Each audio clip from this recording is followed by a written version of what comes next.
বাংলাদেশে থাকেন, বাংলাদেশের মাটিতে থাকেন, কোন জেলার মানুষের সেন্টিমেন্ট কি, কোন জেলার মানুষ কোন কথা বললে কিভাবে রিয়াক্ট করতে পারে, এগুলো আপনারা জানেন না।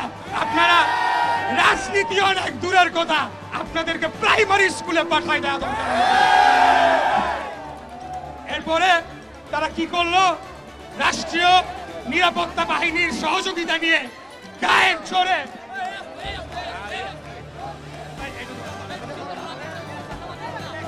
রাষ্ট্রীয় বাহিনীর সাহায্য সহযোগিতা নিয়ে তারা সেখানে নিজেদের বাহাদুরি দেখানোর জন্য গোপালগঞ্জে গিয়ে তারা জোর জবরদস্তি করে একটা পরিস্থিতি তৈরি করলো।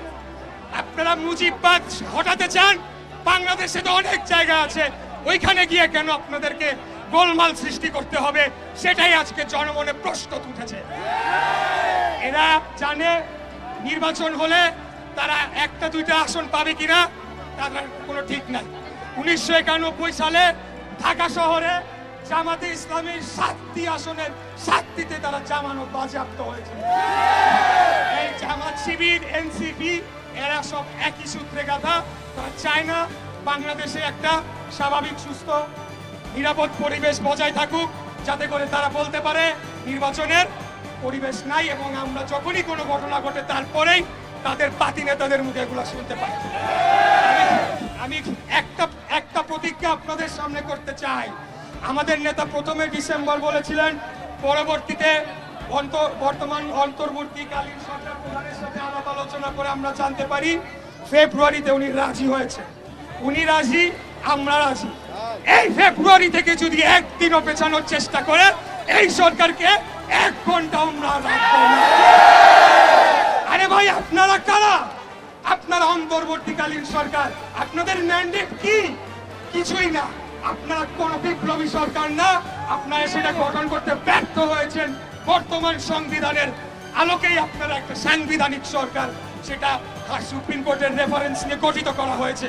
অতএব এখন এসে যদি আপনারা সংবিধান পরিবর্তন করতে চান, পিআর পদ্ধতি করতে চান, এগুলা বাংলাদেশের জনগণ মানে না, মানবে না।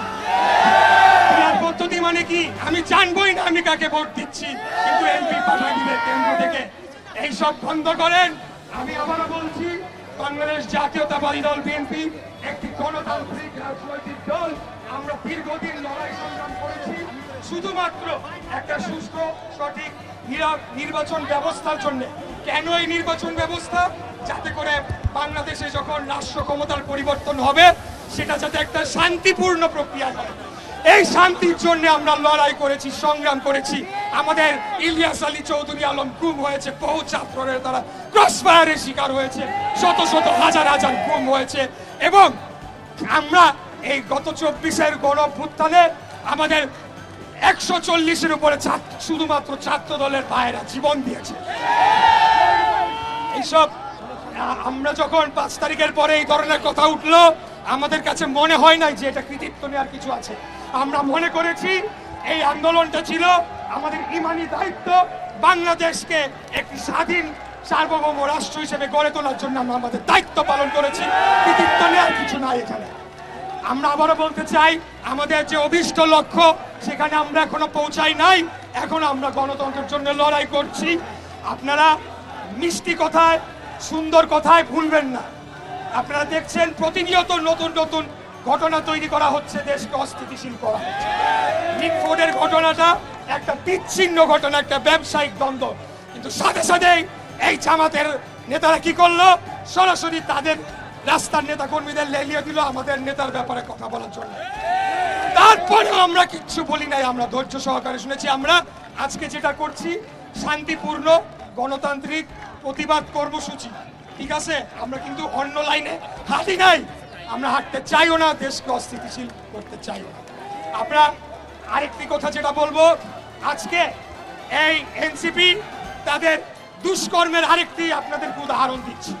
তারা কক্সবাজারে গিয়েছিল এবং এই প্লিজ প্লিজ প্লিজ কক্সবাজারে গিয়েছিল। সেখানে আমি ভাবছিলাম যে এনসিপি নেতাদের ব্যাপারে, যেহেতু এক জেনারেশনের একটা রাজনৈতিক পরিবর্তন আনতে চাই, কাদা ছোড়াছুড়ি না করি, কারণ একটা বললে পাল্টা আসবে, সম্পর্ক খারাপ হয়। আমরা তো এটা আওয়ামী লীগ আমলে দেখছি, ছাত্রলীগে কিভাবে আমাকে হেনস্থা করেছে অনলাইন এবং অফলাইনে সবাই জানে। যুবলীগের এক বদমাইশ নিখিল, কই আজকে নিখিল আমাকে রোজ করেছে। অতএব আমরা কিন্তু পালাই না, আমরা জায়গা মতোই ছিলাম। তাই আমি বলবো, এই যে আজকে আমি বাধ্য হয়ে বলতে হচ্ছে, নাসিরউদ্দিন পাটোয়ারি নামের এক বেয়াদব, একটা বদমাইশ ছেলে, সে তার মুখের কোনো লাগাম নাই, সে যা ইচ্ছা তাই বলে যাচ্ছে। সে শুরু থেকেই সে কথা বলে যাচ্ছে আমাদের নেতা সম্পর্কেও, বারবার সে বিরূপ মন্তব্য কটূক্তি